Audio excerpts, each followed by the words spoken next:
Hello friends, जय हिंद। स्वागत है आप सभी का पीमैक्स क्लासेज के यूट्यूब चैनल पर। तो आज हम पढ़ने चल रहे हैं ऑप्टिक्स का दूसरा पार्ट। पहले पार्ट में हम लोगों ने पढ़ा था किरणें क्या होती हैं, वस्तुएं कितने प्रकार की होती हैं, प्रतिबिंब कितने प्रकार के होते हैं, प्रतिबिंब क्या है, और फिर दर्पण के कितने प्रकार हैं, और फिर प्रकाश का परावर्तन पढ़े थे। तो आज इस वीडियो में हम लोग पढ़ेंगे दर्पण से प्रतिबिंब कैसे, वस्तु को अलग अलग कंडीशन में अगर रखा जाए तो उससे प्रतिबिंब कैसे बनते हैं। तो इस वीडियो में हम लोग दर्पण के बारे में पढ़ेंगे और दर्पण के सूत्र के बारे में पढ़ेंगे, प्रतिबिंब बनाने के नियम पढ़ेंगे, थोड़ा सा चिन्ह परिपाटी पढ़ेंगे। तो इन सब चीज़ों का डिस्कशन आज इस वीडियो में होने वाला है, ठीक है। तो आइए स्टार्ट करते हैं। सबसे पहले जैसा कि हमने बताया था, ये है समतल दर्पण। ये कौन सा दर्पण है? समतल दर्पण। डिफिनेशन भी बताए थे। ऐसा दर्पण जिसकी उभरे हुए पृष्ठ पर पॉलिश या कलई की गई होती है, इसे बोलते हैं अवतल दर्पण, कॉन्वेक्स मिरर बोलते हैं। और फिर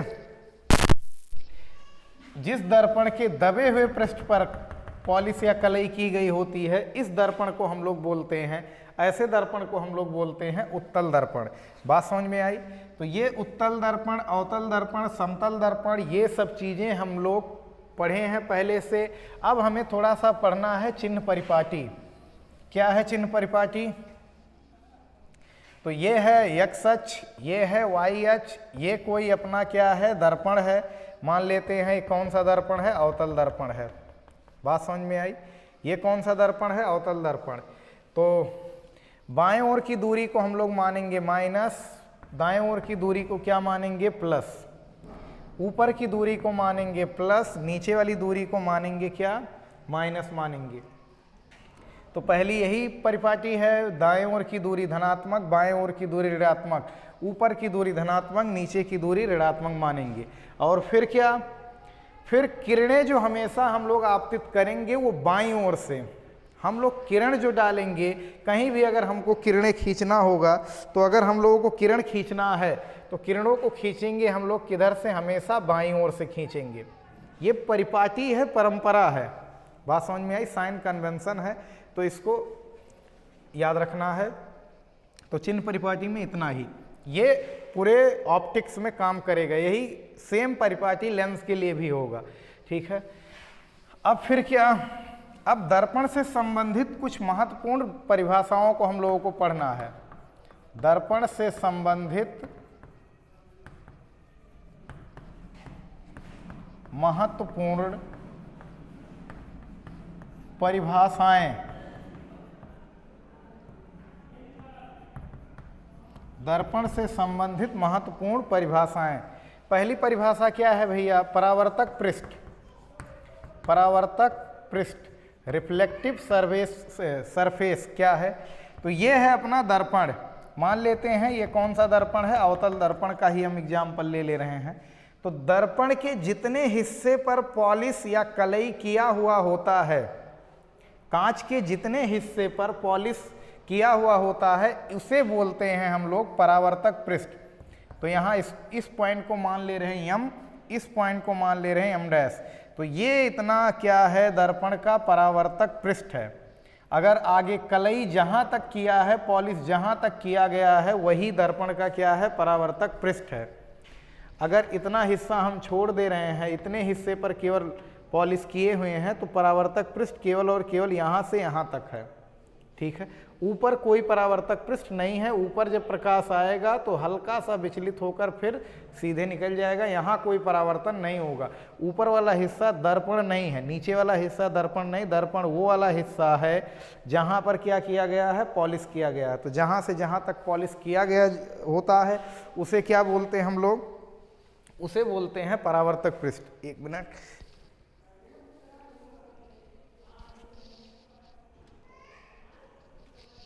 हाँ, तो वेलकम बैक अगेन। तो पहला डिफिनेशन क्या है? परावर्तक पृष्ठ। ये है अपना परावर्तक पृष्ठ। बात समझ में आई? तो जितने हिस्से पर पॉलिश या कलई किया गया होता है, वो हिस्सा होता है परावर्तक पृष्ठ। दूसरा होता है ध्रुव, पोल। इंपॉर्टेंट क्या है? परावर्तक पृष्ठ के मध्य बिंदु को ये पूरा यहाँ से यहाँ तक क्या है, परावर्तक पृष्ठ है। परावर्तक पृष्ठ के मिड पॉइंट को हम लोग बोलते हैं पोल, ध्रुव बोलते हैं। दर्पण का क्या बोलते हैं, ध्रुव।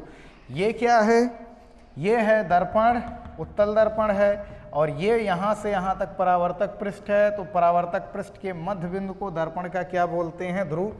इसको हम लोग प्रदर्शित करते हैं P से, और सभी दूरियां हमेशा, चाहे दर्पण रहेगा चाहे लेंस रहेगा, एक चीज सिमिलर रहेगा, सभी दूरियां हमेशा दर्पण के ध्रुव से मापी जाएंगी। वहां क्या हो जाएगा, सभी दूरियां मापी जाएंगी।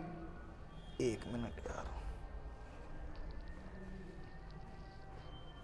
सभी दूरियां मापी जाएंगी दर्पण के ध्रुव से, वहां भी सभी दूरियां नापी जाएंगी, मापी जाएंगी लेंस के ध्रुव से, या वहां पर एक नया चीज आ जाएगा, प्रकाशिक केंद्र।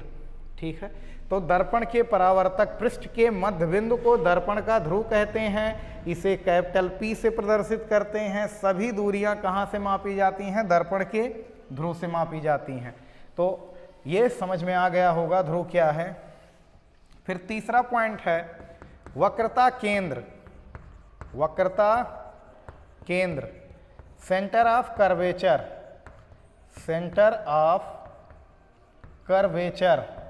तो सेंटर ऑफ कर्वेचर क्या है, किसी भी दर्पण के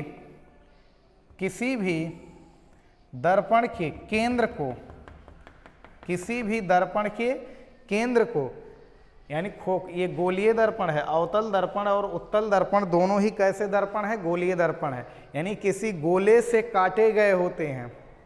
तो जो गोले का केंद्र होता है, जिससे कि ये हिस्सा कटा है, तो गोले के केंद्र को दर्पण का क्या बोलते हैं, वक्रता केंद्र। अगर इसको हम पूरा कर दें तो ऐसे क्या रहा होगा, ये एक क्या रहा होगा, गोला रहा होगा।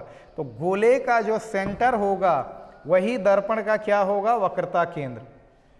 और इस गोले से हमने इसको काट लिया, तो एक तरफ को कलई कर दिया, पॉलिश कर दिया, और ये बन गया कौन सा दर्पण, ये बन गया अवतल दर्पण। तो कांच के खोखले गोले के केंद्र को दर्पण का वक्रता केंद्र कहते हैं।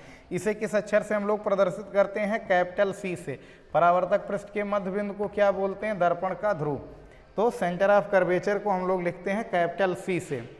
कांच के खोखले गोले के केंद्र को दर्पण का क्या बोलते हैं, वक्रता केंद्र बोलते हैं। बात समझ में आई, कैपिटल C से प्रदर्शित करते हैं। तो अब हमें बार बार गोला नहीं बनाएंगे, हम ये क्या बनाएंगे, दर्पण बनाएंगे। तो ये समझ में आ चुका होगा। ठीक है, नेक्स्ट डिफिनीशन है अपने पास। ये सब कभी एग्जाम में उस तरह से नहीं पूछेगा कि दर्पण के वक्रता केंद्र से आप क्या समझते हैं। हाई स्कूल लेवल में तो पूछ सकता है डिफिनीशन, कोई भी एक डिफिनीशन, लेकिन इंटरमीडिएट में या कंपटीशन लेवल में कभी भी सेंटर ऑफ कर्वेचर या पोल का डिफिनीशन नहीं पूछेगा। लेकिन इन सब के बगैर आप ऑप्टिक्स, ठीक है, नहीं समझ सकते हैं। तो ये सब बहुत अच्छे तरीके से आपको आना चाहिए। तो आइए, नेक्स्ट है मुख्य अक्ष, प्रिंसिपल एक्सिस। प्रिंसिपल एक्सिस क्या है, प्रिंसिपल एक्सिस समझना जरा। ये है दर्पण का परावर्तक पृष्ठ, ये हो गया दर्पण का ध्रुव, मध्य बिंदु P से प्रदर्शित करेंगे। यहाँ कहीं दबे हुए पृष्ठ की ओर हमेशा होगा क्या, वक्रता केंद्र होगा। तो यहाँ कहीं मान लेते हैं सेंटर ऑफ कर्वेचर है। तो सेंटर ऑफ कर्वेचर और पोल से होकर जाने वाली लाइन को क्या बोलते हैं हम लोग, मुख्य अक्ष बोलते हैं। क्या है, ध्रुव से और वक्रता केंद्र से होकर जाने वाली रेखा को हम लोग क्या बोलते हैं, मुख्य अक्ष बोलते हैं, प्रिंसिपल एक्सिस बोलते हैं। दर्पण के ध्रुव और वक्रता केंद्र से होकर जाने वाली रेखा को क्या बोलते हैं, मुख्य अक्ष। केवल और केवल C से होकर जाने वाली रेखा या केवल और केवल P से होकर जाने वाली रेखा मुख्य अक्ष नहीं होती है। कोई भी वस्तु रखी जाएगी तो कहाँ पर रखी जाएगी, मुख्य अक्ष पर। कोई भी प्रतिबिंब बनेगा तो कहाँ पर बनेगा, मुख्य अक्ष पर बनेगा। पोल से और सेंटर ऑफ कर्वेचर से पास होने वाली लाइन कहलाती है प्रिंसिपल एक्सिस। अब फिर क्या है, नेक्स्ट पॉइंट है, पांचवा पॉइंट है, ठीक है, फोकस किसे कहते हैं। तो फोकस क्या है, फोकस। अब क्या समझना है फोकस में, ये है अपना अवतल दर्पण, ये है ध्रुव, ये है यहाँ कहीं सेंटर। दबे हुए पृष्ठ की ओर हमेशा क्या होगा, वक्रता केंद्र होगा। यहाँ से होकर जाने वाली ये लाइन क्या होगी, मुख्य अक्ष होगी। ठीक है, तो मुख्य अक्ष के समांतर चलने वाली प्रकाश किरणें, मुख्य अक्ष के समांतर चलने वाली प्रकाश किरणें जो होती हैं, परावर्तन के पश्चात मुख्य अक्ष के जिस बिंदु पर मिलती हैं, उस पॉइंट को हम लोग क्या बोलते हैं, उस पॉइंट को बोल देते हैं फोकस। मुख्य अक्ष के समांतर चलने वाली प्रकाश किरणें परावर्तन के पश्चात मुख्य अक्ष के जिस बिंदु पर मिलती हैं, वो बिंदु क्या कहलाता है, उस पॉइंट को हम लोग क्या बोलते हैं, फोकस कहते हैं। ठीक है, यहाँ पर इसको हम लोग किस अक्षर से प्रदर्शित करते हैं, कैपिटल एफ से। अब इसी में नेक्स्ट थिंग क्या है, वक्रता त्रिज्या, वक्रता त्रिज्या, centre radius of curvature and focus दूरी, फोकल लेंथ। तो ध्रुव से फोकस की दूरी, ये वाली दूरी कहलाती है फोकस दूरी। ध्रुव से फोकस की दूरी कहलाती है फोकस दूरी, और ध्रुव से वक्रता केंद्र की दूरी कहलाती है वक्रता त्रिज्या। अब बहुत सी बुकें कैपिटल आर, बहुत सी बुकें स्मॉल आर से प्रदर्शित करती हैं, तो कुछ भी आप मान सकते हैं। ध्रुव से फोकस की दूरी कहलाती है फोकस दूरी, ध्रुव से केंद्र की दूरी, वक्रता केंद्र की दूरी कहलाती है वक्रता त्रिज्या। और एक चीज याद रखना है, जो वक्रता त्रिज्या होती है वो फोकस दूरी की दुगनी होती है। एक नंबर में ये क्वेश्चन बहुत आता है, वक्रता त्रिज्या जो होती है वो फोकस दूरी की दुगनी होती है, या फोकस दूरी जो होती है वो वक्रता त्रिज्या की क्या होती है, आधी। F = R/2। बात समझ में आई। तो मुख्य अक्ष के समांतर चलने वाली प्रकाश किरणें परावर्तन के पश्चात जिस बिंदु पर आकर मिलती हैं मुख्य अक्ष के उस पॉइंट को हम लोग बोलते हैं फोकस, कैपिटल एफ। फोकस दूरी को स्मॉल एफ से यहाँ तक की दूरी कहलाती है फोकस दूरी, और यहाँ से सी तक की दूरी यानी ध्रुव से सी तक की दूरी कहलाती है वक्रता त्रिज्या कहलाती है, कैपिटल आर से। आर जो होता है एफ का दुगना होता है, या एफ जो होता है आर का आधा होता है। बात समझ में आई। फिर एक चीज और आता है, दर्पण का द्वारक। ठीक है, क्या है, अपर्चर। अपर्चर बहुत ज़्यादा वैसे काम लगता नहीं है, द्वारक सब कहीं रेयर केस में हम लोगों को बीच बीच में मिलेगा। यहाँ द्वारक का काम लगेगा जब हम लोग सूक्ष्मदर्शी और दूरदर्शी पढ़ेंगे, तो वहाँ पर लगने वाला है अपर्चर का। तो क्या है, किसी दर्पण के व्यास को, दर्पण के व्यास को, ये कोई अपना क्या है, दर्पण है, अवतल दर्पण। ये जो है ये वाला हिस्सा दर्पण के व्यास को, ये वाला हिस्सा कहलाता है, जो उसका मुंह होता है। ये अगर ये ऐसे दर्पण है तो ये वाला जो हिस्सा सामने से दिख रहा है, यही उसका क्या है, अपर्चर है। ज़्यादा अगर झुका हुआ है तो अपर्चर छोटा होगा, थोड़ा कम कर्वी दर्पण है तो उसका अपर्चर क्या हो जाएगा, बड़ा हो जाएगा। तो दर्पण के व्यास को क्या बोलते हैं, दर्पण का द्वारक बोलते हैं। यानी सामने वाला ये हिस्सा होता है। द्वारक बड़ा होगा तो लाइट ज़्यादा प्रवेश करेगी, द्वारक कम होगा तो कम लाइट प्रवेश करेगी दर्पण के भीतर, कम प्रकाश प्रवेश करेगा। बात समझ में आई। तो ये था दर्पण से संबंधित महत्वपूर्ण डिफिनीशन। इसी में एक चीज और भी होता है, फोकस तल। तो फोकस से होकर गुजरने वाले तथा मुख्य अक्ष के लंबवत तल को क्या बोलते हैं, फोकस तल। एक ऐसा कोई कागज ले लो जो कहाँ से होकर गुजरे, फोकस से, और मुख्य अक्ष के लंबवत हो, तो ऐसे तल को हम लोग बोलते हैं फोकल प्लेन। क्या बोलते हैं, फोकल प्लेन। तो ये सारे के सारे डिफिनीशन आपको पता होने चाहिए, तब दर्पण का सारा कंसेप्ट आपको समझ में आएगा। जितने हिस्से पर पॉलिश किया होता है वो परावर्तक पृष्ठ, परावर्तक पृष्ठ के मध्य बिंदु को दर्पण का ध्रुव, कांच के खोखले गोले के केंद्र को दर्पण का वक्रता केंद्र कहते हैं। वक्रता केंद्र और ध्रुव से होकर जाने वाली रेखा को मुख्य अक्ष कहते हैं। मुख्य अक्ष पर ही प्रतिबिंब बनेगा, मुख्य अक्ष पर ही वस्तु रखा जाएगा। फिर सभी दूरियां कहाँ से नापी जाती हैं, दर्पण के ध्रुव से नापी जाती हैं। फोकस क्या है, मुख्य अक्ष के समांतर चलने वाली प्रकाश किरणें परावर्तन के पश्चात जिस बिंदु पर मिलती हैं, उस बिंदु को, मुख्य अक्ष के जिस बिंदु पर मिलती हैं उस बिंदु को फोकस कहते हैं।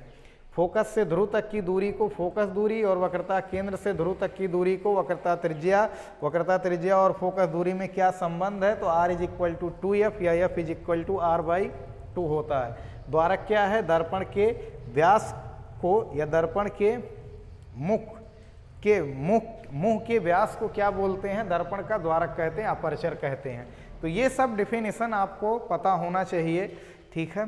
तो इसको डिफिनेशन नोट भी कर सकते हैं, इसको समझ कर खूब अच्छे तरीके से नोट भी कर लें। तो अब आ जाइए नेक्स्ट पार्ट पर, थोड़ा सा फोकस पे हम एक और बात कर ले रहे हैं। ये कौन सा दर्पण है अपना? तो ये दर्पण है अपना उत्तल दर्पण, दबे हुए पृष्ठ पर। ये क्या है? फोकस, ये ध्रुव है। यहाँ कहीं दबे हुए पृष्ठ की ओर क्या होगा? वक्रता केंद्र होगा। यहाँ से होकर जाने वाली जो लाइन है, ये कौन सी लाइन होगी? तो ये होगी मुख्य अक्ष। बात समझ में आई? अब क्या यहाँ पर किरणें तो हमेशा किधर से आनी है? बाईं ओर से, ठीक है। ये प्रकाश किरणें आएंगी, समांतर प्रकाश किरणें। ये समांतर प्रकाश किरणें आकर टकरा रही हैं किस पर? उत्तल दर्पण पर। अब उत्तल दर्पण करता क्या है? प्रकाश किरणों को फैलाता है। क्या करता है? उत्तल दर्पण प्रकाश किरणों को फैलाता है। तो आएंगी यहाँ दर्पण से टकराएंगी और ये क्या हो जाएगा? फैल जाएगा। ये प्रकाश किरणें आएंगी, टकराएंगी और क्या हो जाएंगी? फैल जाएंगी, ठीक है। आ रही थी ऐसे, फैल के लौट रही हैं ऐसे, ठीक है। तो मुख्य अक्ष के समांतर आने वाली प्रकाश किरणें परावर्तन के पश्चात जिस बिंदु से निकलती हुई प्रतीत होती हैं, उत्तल दर्पण में निकलती हुई प्रतीत होती हैं, जबकि अवतल दर्पण में मिलती हैं, ठीक है। जिस बिंदु पर उत्तल दर्पण में जिस बिंदु से निकलती हुई प्रतीत होती हैं, उस बिंदु को क्या बोलते हैं? फोकस बोलते हैं। अब यहीं पे जरा देख लो, यहाँ से यहाँ तक की दूरी क्या होगी? स्मॉल एफ होगी फोकस दूरी। यहाँ से यहाँ तक की दूरी क्या होगी? आर होगी। ये हो गया फोकस दोनों में, और फोकस दूरी हो गया दोनों दर्पणों में। अब यहीं से हम लोग एक चीज़ डिस्कस कर सकते हैं कि उत्तल दर्पण की फोकस दूरी धनात्मक होगी या ऋणात्मक होगी। तो उत्तल दर्पण की फोकस दूरी क्या होने वाली है? धनात्मक, क्योंकि अभी अभी हमने चिन्ह परिपाटी में बताया था कि दाहिने ओर की दूरी हमेशा क्या होगी? पॉजिटिव। तो उत्तल दर्पण की वक्रता त्रिज्या क्या होने वाली है? पॉजिटिव होने वाली है। अवतल दर्पण की फोकस दूरी क्या होने वाली है? नेगेटिव, क्योंकि ध्रुव के बाईं ओर है। अवतल दर्पण की वक्रता त्रिज्या क्या होने वाली है? नेगेटिव होने वाली है, क्योंकि बाईं ओर है। बात समझ में आई? तो क्या दोनों दर्पण में ये डिफिनेशन सही है? R बराबर 2F। हाँ, ये डिफिनेशन तो दोनों दर्पणों में सत्य है, मगर उत्तल दर्पण की फोकस दूरी और वक्रता त्रिज्या पॉजिटिव, अवतल की क्या होती है? नेगेटिव होती है। तो ये था दर्पण से संबंधित महत्वपूर्ण परिभाषाओं के बारे में पूरी जानकारी। इसको आई होप समझ में आया होगा। अब आइए चलते हैं नेक्स्ट पॉइंट पर।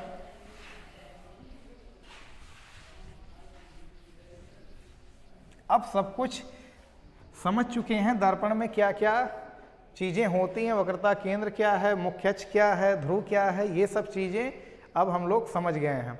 अब क्या करेंगे? दर्पण द्वारा प्रतिबिंब बनाने के नियम समझेंगे। दर्पण द्वारा प्रतिबिंब बनाने के नियम, दर्पण द्वारा प्रतिबिंब बनाने के नियम। तो इस चीज को हम लोग समझेंगे, दर्पण द्वारा प्रतिबिंब बनाने के नियम।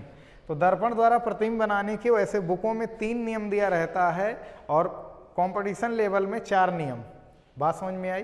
तो आप चारों नियम समझ सकते हैं और कहीं से भी, और जैसा कि पहले वाले वीडियो में हमने बताया था पहले पार्ट में कि प्रतिबिंब बनाने के लिए कम से कम 2 किरणों का होना जरूरी है। तो उन 2 किरणों को आप कहीं से भी भेज सकते हैं। तो आइए देखते हैं पहला नियम क्या है। पहला नियम है, ये अपना कौन सा दर्पण है? ये अवतल दर्पण है, ठीक है। अवतल दर्पण प्रकाश किरणों को सिकोड़ता है, और सिकोड़ने को और क्या बोलते हैं शुद्ध हिंदी शब्दों में? तो सिकोड़ने को बोलते हैं अभिसारी। यानी अवतल दर्पण को अभिसारी दर्पण भी कहते हैं। और उत्तल दर्पण प्रकाश किरणों को फैलाता है, तो उत्तल दर्पण प्रकाश किरणों को फैलाता है, और फैलाने वाले शब्द को हम लोग अपसारी भी बोलते हैं। तो उत्तल दर्पण को अपसारी दर्पण भी कहते हैं। अब यहाँ पर जरा समझना है, पहला पॉइंट क्या है, दर्पण द्वारा प्रतिबिंब बनाने के कुल 4 नियम हम लोग समझेंगे। कितने नियम? 4 नियम। पहला नियम क्या है, ये भैया क्या है, ये ध्रुव होता है, ये क्या होता है, फोकस होता है, यहाँ कहीं क्या होती है, वक्रता केंद्र होती है। ठीक है, अब यहाँ पर पहला क्या है, समांतर आने वाली किरणें। अगर कोई प्रकाश किरण कहाँ से आ रही, समांतर, मुख्य अक्ष के समांतर है, तो समांतर जाने वाली किरण कहाँ से होकर जाती है, फोकस से।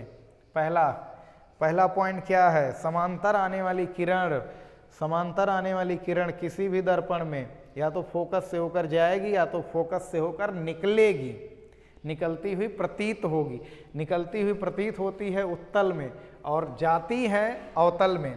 तो समांतर जाने वाली किरण कहाँ से, फोकस से होकर जाएगी। पहला पॉइंट प्रतिबिंब बनाने का पहला नियम है। अगर कोई भी किरण समांतर भेज रहे हो तो उसको परावर्तन के पश्चात कहाँ से भेजना है, फोकस से।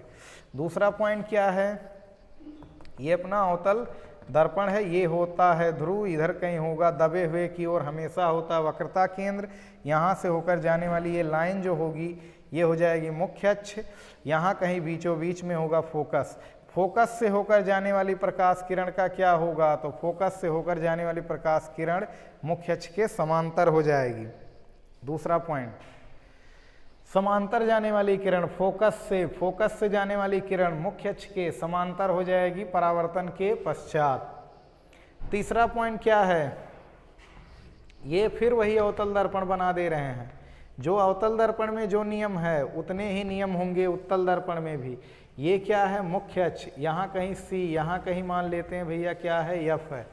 सी से होकर जाने वाली प्रकाश किरण, सी से होकर जाने वाली प्रकाश किरण, वक्रता केंद्र से होकर जाने वाली प्रकाश किरण, कोई प्रकाश किरण वक्रता केंद्र से जा रही है तो ये जाएगा, दर्पण से टकराएगा और वापस उसी माध्यम में लौट आएगा, उसी मार्ग पर लौट आएगा। तो वक्रता केंद्र से जाने वाली किरण उसी मार्ग पर वापस लौट आती है। बात समझ में आई? वक्रता केंद्र से होकर जाने वाली प्रकाश किरण वापस उसी मार्ग पर लौट आती है और बड़े ही काम की चीज है, ये अभिलंब का भी काम करेगा। किसका काम करेगा? ये अभिलंब का काम करेगा। कौन? ये अभिलंब का काम करेगा। यहाँ अगर हम एक स्पर्शी खींच दें तो ये त्रिज्या है और स्पर्शी त्रिज्या पर लंब होती है, तो ये समझो क्या है, अभिलंब है। बात समझ में आई? ये हमेशा क्या होगी, अभिलंब। सेंटर से होकर कोई भी लाइन अगर आप खींचते हैं कहीं से भी, सेंटर ऑफ कर्वेचर से जो लाइन खींचोगे वो अभिलंब का काम करेगा। बड़ा important point, centre of curvature से होकर जाने वाली जो लाइन होती है वो क्या होती है, अभिलंब होती है। बात समझ में आई? और उसी मार्ग पर लौट जाती है जिस मार्ग से वो आई थी। फिर चौथा पॉइंट क्या है? चौथा पॉइंट है, ये है अवतल दर्पण है और यहाँ पर ये क्या है, अपना ध्रुव है। यहाँ कहीं क्या है, फोकस, यहाँ कहीं क्या है, सी है। ध्रुव से होकर जाने वाली प्रकाश किरण जितने कोण पर आपतित होती है उतने ही कोण पर वो क्या हो जाती है, परावर्तित होती है। यानी अगर थीटा एंगल पर कोई किरण आई है तो थीटा एंगल पर क्या हो जाएगी, परावर्तित। ऐसा क्यों? क्योंकि अभी अभी देखे हो, सी से होकर जाने वाली प्रकाश किरण अभिलंब भी होती है। सी से होकर जाने वाली प्रकाश किरण क्या होती है, अभिलंब।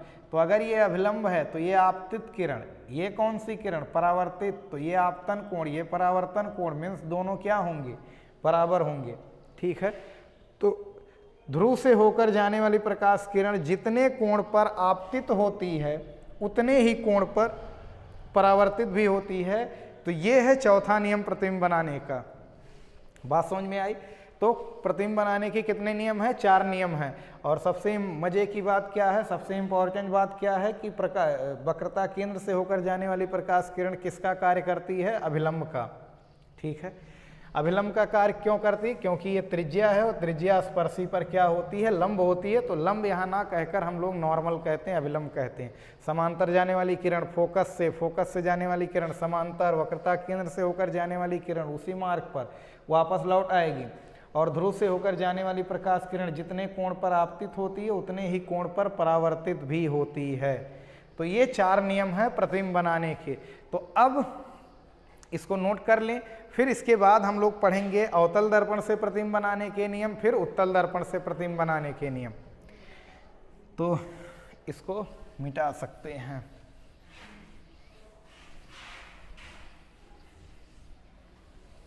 अब हम लोग पढ़ेंगे अवतल दर्पण द्वारा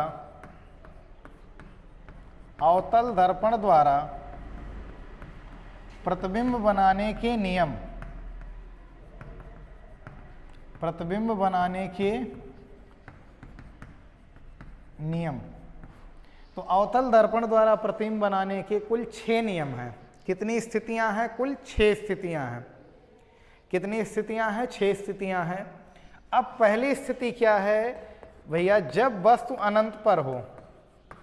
कहां पर हो? जब वस्तु इन्फिनिटी पर हो, अनंत पर हो।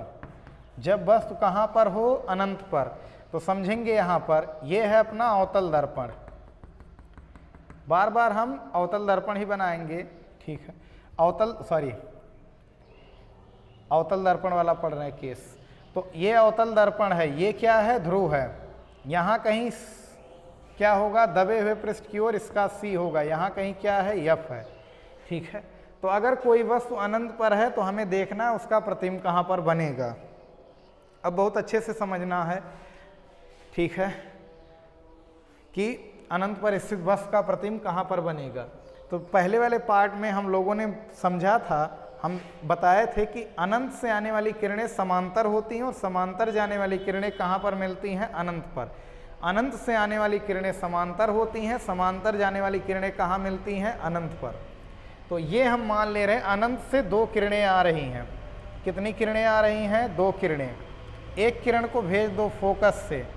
फोकस से जाने वाली किरण क्या होगी? परावर्तन के पश्चात मुख्य अक्ष के समांतर हो जानी है। एक किरण को भेज दो कहाँ से? सी से। सी से होकर जाने वाली प्रकाश किरण उसी मार्ग पर वापस लौट जाएगी। दोनों जहां पर कट करेंगे यहां बनेगा क्या? प्रतिबिंब बनेगा। तो अनंत पर स्थित वस्तु का प्रतिबिंब कहां पर बनता है? फोकस पर बनता है। कहां बनता है? फोकस पर। एक किरण फोकस से भेजो, एक किरण वक्रता केंद्र से भेजो, ये तो उसी मार्ग पर ये आएगी और समांतर हो जाएगी। दोनों किरणें जहां पर कट कर रही हैं यहां बनेगा प्रतिबिंब। और भी ढेर सारी किरणों को भेज सकते हो, कोई मायने नहीं है। 2 किरणें, ज़्यादा किरणों को दिखाओगे तो इमेज क्या होगा? ज़्यादा चमकीला बनेगा, ज़्यादा ब्राइट बनेगा। बात समझ में आई? तो अनंत से अनंत पर रखी वस्तु का प्रतिबिंब कहाँ पर बनता है? फोकस पर। अनंत पर रखी वस्तु का प्रतिबिंब कहाँ पर बनता है? फोकस पर। कैसा है नेचर में? तो वास्तविक है, क्योंकि किरणें वास्तव में कट कर रही हैं, ये सब हम बताए थे, ठीक है। वास्तविक है, उल्टा है और वस्तु से बहुत छोटा है। वस्तु से बहुत छोटा क्यों कह रहे हैं? क्योंकि अनंत वाली वस्तुएं क्या होती हैं? बहुत बड़ी होती हैं। अनंत माने बहुत अधिक दूरी पर स्थित जो वस्तुएं हैं, जैसे तारे, चंद्रमा, सूर्य, ये सब बहुत बड़े होते हैं, ठीक है। तो वहाँ से आने वाली किरणों को हम मान लेते हैं समांतर किरणें आ रही हैं, ठीक है। तो प्रतिबिंब कैसा बनता है? वास्तविक, उल्टा और वस्तु से बहुत छोटा। कहाँ पर बनता है? फोकस पर बनता है। कहाँ पर बनता है? एफ पर। तो ये पहला कंडीशन था। दूसरा कंडीशन क्या है? जब वस्तु इन्फिनिटी तथा वक्रता केंद्र के बीच में हो। धीरे धीरे हम लोग करीब ला रहे हैं वस्तु को, बीच में हो। तो इसके लिए फिर वही चीज़, ये अपना कौन सा दर्पण है? ये अवतल दर्पण है। ये है ध्रुव। ध्रुव से होकर जाने वाली लाइन को बोलते हैं मुख्य अक्ष। यहाँ कहीं होगा सी, यहाँ कहीं होने वाला एफ। यहाँ पर अब की बार अपनी क्या है? वस्तु है। एक किरण भेज दो समांतर। समांतर जाने वाली किरण फोकस से होकर गुजरेगी। एक किरण भेज दो कहाँ से? या तो फोकस से भेज दो, या तो ध्रुव से भेज दो, या तो यहीं से भेज दो। कहाँ से? वक्रता केंद्र से। 2 किरण तो जरूर भेजेंगे। एक किरण भेजने से प्रतिबिंब नहीं बनेगा। अब जरा समझना क्या होने वाला है। यहाँ पर एक किरण हमने भेजा कहाँ से? वक्रता केंद्र से, तो ये जाएगी और वापस लौट आएगी। यहाँ पर क्या बनने वाला है? प्रतिबिंब बनेगा, ठीक है। देख रहे हो दोनों किरणें यहाँ पर कट कर रही हैं, यहाँ बना प्रतिबिंब, अगर वस्तु कहीं बहुत दूर है इन्फिनिटी पर तो उसका पॉइंट ऑब्जेक्ट बनता है यहाँ पर, और अगर तिरछी प्रकाश किरणों को ला रहे हो तो वहाँ पर थोड़ा सा वस्तु का आकार बड़ा होगा। इस तरह से यहाँ पर क्या होगा, इधर है इन्फिनिटी, इधर है सी। इन्फिनिटी और सी के बीच में जब हमने वस्तु को रखा, यानी अनंत और वक्रता केंद्र के बीच में रखा, तो इसका प्रतिबिंब कहाँ बन रहा, सी और एफ के बीच में। कैसा है, वास्तविक, उल्टा, और फिर क्या, वस्तु से छोटा। बहुत छोटा आपकी बार नहीं कहोगे, ठीक है, वस्तु से छोटा। कहाँ बनता है, सी और एफ के बीच में बनता है, सी और एफ के बीच में। बात समझ में आई। नेक्स्ट है, तीसरा पॉइंट है, जब वस्तु, अब धीरे धीरे खिसकाकर वस्तु को हम ले आएंगे सी पर, तो जब वस्तु सी पर हो, वक्रता केंद्र पर हो, ये कौन सा दर्पण, ये है अपना अवतल दर्पण, ये क्या है, ध्रुव है, यहाँ से होकर जाने वाली ये लाइन क्या है, मुख्य अक्ष, यहाँ कहीं होने वाला एफ, यहाँ कहीं सी। अब की बार एग्जैक्ट कहाँ पर है, वस्तु सी पर है, समांतर जाने वाली किरण फोकस से, कहाँ से, फोकस से। एक किरण हम लोग भेज सकते हैं कहाँ से, फोकस से भी भेज सकते हैं, या एक किरण भेज दो कहाँ से, एक किरण भेज दो ध्रुव से। तो ध्रुव से आने वाली किरण जितने कोण पर आपतित होती है उतने ही कोण पर क्या होगी, परावर्तित भी होगी। इस तरह से बात समझ में आई। यहाँ पर दोनों किरणें कट कर रही हैं, यहाँ पर क्या बन गया, प्रतिबिंब बन गया। ये क्या देख रहे हो, अगर कोई वस्तु सी पर है यानी वक्रता केंद्र पर है, तो उसका प्रतिबिंब भी कहाँ पर बनता है, वक्रता केंद्र पर। बड़ा मजेदार, वक्रता केंद्र पर स्थित वस्तु का प्रतिबिंब कहाँ बनता है, वक्रता केंद्र पर। कैसा है, देखने से ही पता चल रहा है, वास्तविक, उल्टा, वह अब की बार क्या है, वस्तु के बराबर है, वस्तु के बराबर। और कहाँ पर बना है, एग्जैक्ट सी पर बनता है। सी पर स्थित वस्तु का प्रतिबिंब कहाँ पर बनता है, तो सी पर ही बनता है। बात समझ में आई। तो ये इस तरह से दो किरण भेज दो प्रतिबिंब बनाने के लिए, तो सी पर स्थित वस्तु का प्रतिबिंब अवतल दर्पण द्वारा कहाँ पर बनता है, सी पर ही बनता है। तो ये नोट कर सकते हैं। तो इसको स्क्रीनशॉट ले लें, या फिर नोट कर रहे हैं तो नोट बना रहे हैं तो अच्छे से नोट कर सकते हैं। आइए चलते हैं नेक्स्ट स्टेप पर, चौथे स्टेप पर।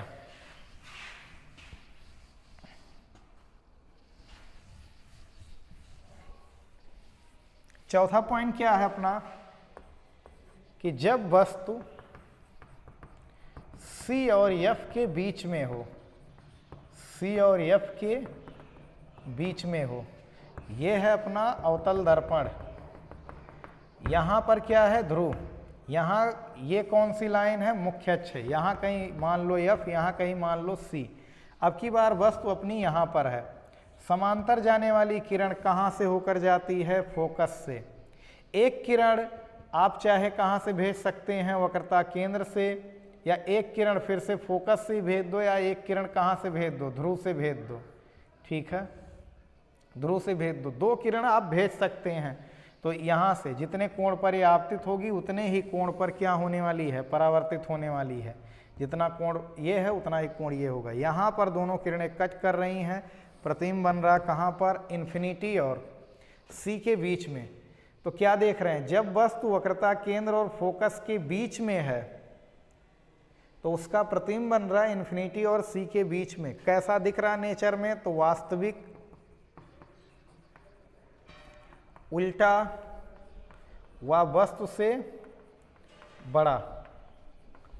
कैसा बन रहा है, रियल, इनवर्ट एंड इनलार्ज। समझ रहे हो ना, वस्तु से कैसा बन रहा है, वस्तु से इनलार्ज है, बड़ा है, ठीक है।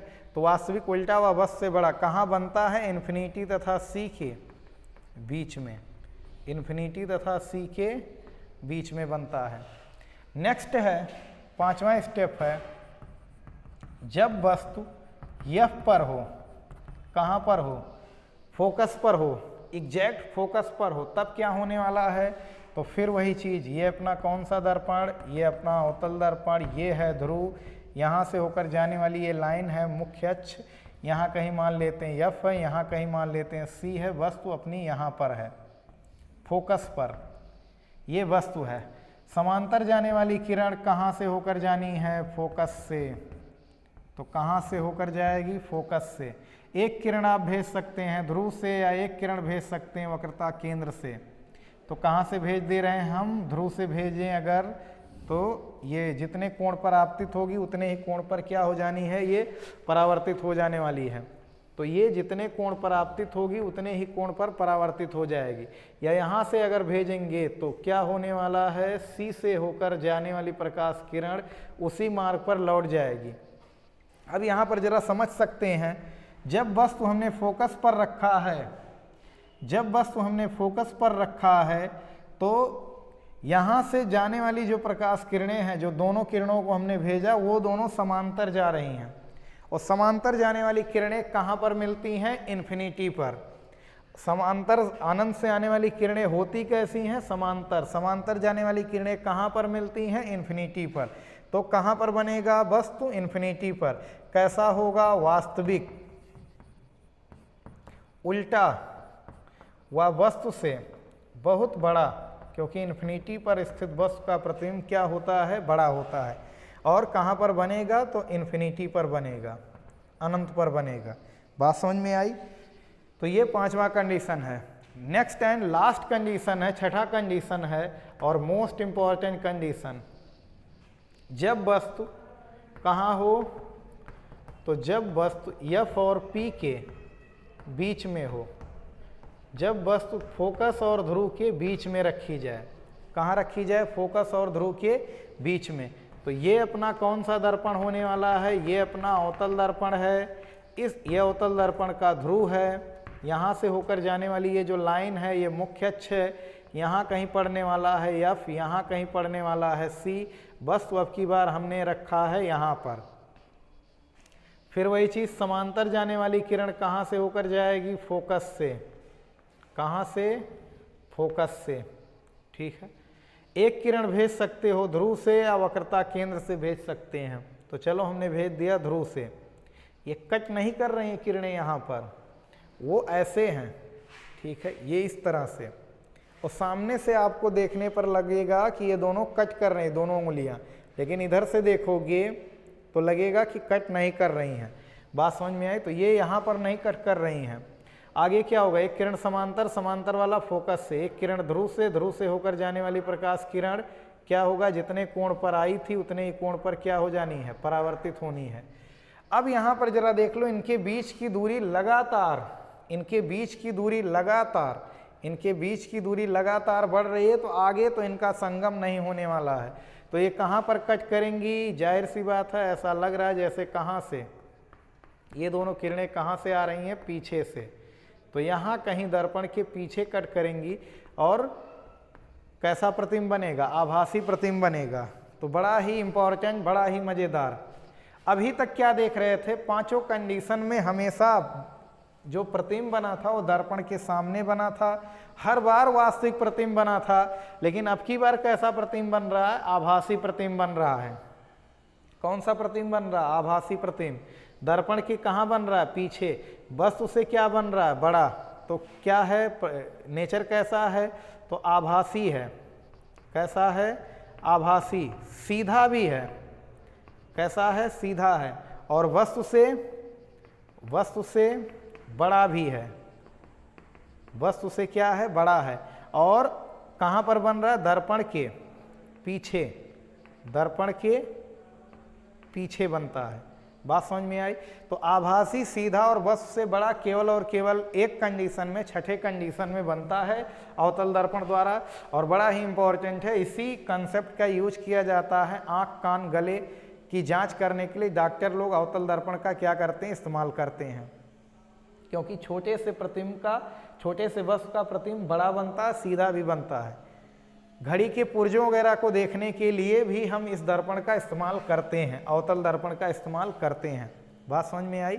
और वो भी छठे कंडीशन में दर्पण के द्वारा वहाँ पर परावर्तन करवा के कैसा प्रतिबिंब बनाया जाता है? तो आभासी और बड़ा प्रतिबिंब बनाया जा सकता है।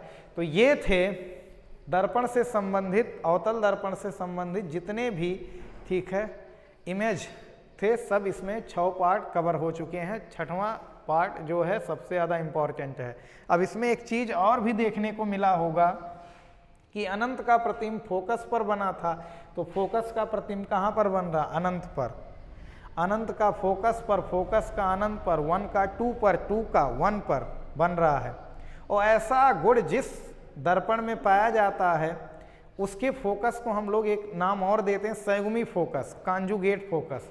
तो किस दर्पण में संयुग्मी फोकस पाया जाता है? संयुग्मी फोकस पाया जाता है केवल और केवल अवतल दर्पण में, क्योंकि अवतल दर्पण में एक बिंदु का प्रतिबिंब दूसरे बिंदु पर और दूसरे बिंदु का प्रतिबिंब उस बिंदु पर बन सकता है। अनंत का प्रतिबिंब फोकस पर, फोकस का प्रतिबिंब कहाँ? अनंत पर। तो इस तरह का गुण केवल और केवल किसके पास होता है? इस तरह की प्रॉपर्टी केवल और केवल कॉनकेव मिरर ही रखता है। तो ये था पूरी, ठीक है, 6 बातें। तो अब आ जाइए, इसको नोट करने के बाद पढ़ेंगे हम लोग उत्तल दर्पण द्वारा प्रतिबिंब बनाने के नियम। तो इसको स्क्रीनशॉट ले सकते हैं या वीडियो पॉज करके नोट कर लें। तो नेक्स्ट है उत्तल दर्पण द्वारा प्रतिबिंब बनाने के नियम। तो उत्तल दर्पण द्वारा केवल और केवल एक ही केस है और इम्पॉर्टेंट भी है। एक केस है बस, चाहे जहां रखोगे हमेशा एक ही केस में प्रतिबिंब का फॉर्मेशन होने वाला, इमेज का फॉर्मेशन होने वाला। ये अपना कौन सा दर्पण है? तो ये है उत्तल दर्पण। थोड़ा जानबूझ के बड़ा बना लो, अच्छा बना लो, एक ही है। ये क्या है? ध्रुव। वक्रता केंद्र किधर होता? हमेशा दबे हुए की ओर। ये कौन सी लाइन? ये मुख्य अक्ष। यहाँ कहीं क्या भैया होने वाला? एफ। यहाँ कहीं क्या? सी। बस चाहे यहाँ रखो, यहाँ रखो, यहाँ रखो, कहीं भी रखो। तो हमने मान लिया बस को रख दिया यहाँ पर। समांतर जाने वाली किरण लगेगा कहाँ से निकल कर आ रही हैं? फोकस से, क्योंकि ये प्रकाश किरणों को फैलाता है। तो लगेगा कहाँ से निकल कर आ रही हैं? फोकस से। एक किरण भेज दो कहाँ से? वक्रता केंद्र से। तो एक किरण भेजोगे जब वक्रता केंद्र से तो ये जाएगी, टकरा के वापस आ जाएगी। ऐसा लग रहा है जैसे टकरा के वापस आ गई, प्रतिबिंब यहाँ पर बन गया। ये दोनों किरणें आगे तो कहीं मिलेंगी नहीं, इनके बीच की दूरी बढ़ रही है, तो यहाँ पर क्या बन गया? प्रतिबिंब बन गया। वस्तु का प्रतिबिंब कहाँ बना? दर्पण के पीछे बना।